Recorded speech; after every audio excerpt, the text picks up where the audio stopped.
Gender discrimination has been going on in the workplace for decades, and not much has been changed over the years, and because of this it has now become an international problem.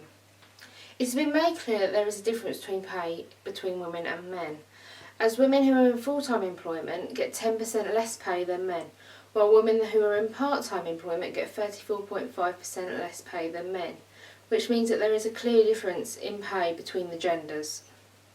Being sexually discriminated at work can have many effects on the individual, and it may even lead to different health problems such as anxiety, depression, or some people it may even make them feel suicidal at times, just because they're being sexually discriminated against.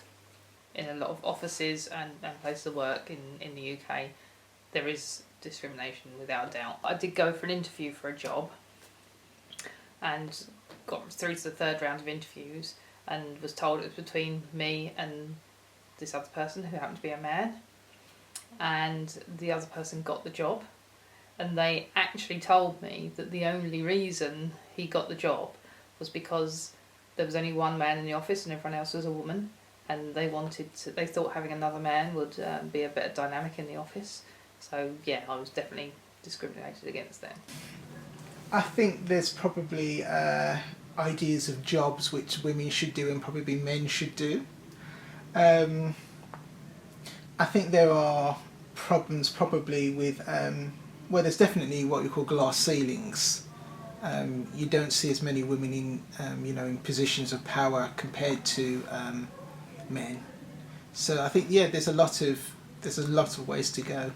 If women do feel like they're being sexually discriminated against, there are many places that they can go for advice. For instance, Unite the Unions are there to help people who are being sexually discriminated against in the workplace, and here's what they have to say on the matter.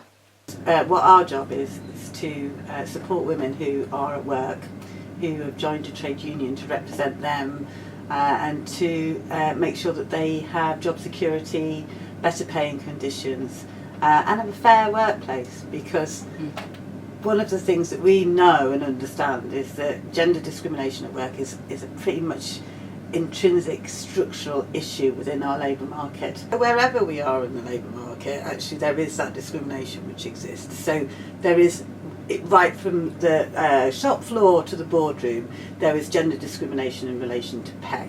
Yes. And unfair and unequal pay remains there, and quite often our women members only find out that they've been being paid for less for the same amount of work or the same work once they leave the organisation and given their redundancy notice. It can make you feel completely worthless.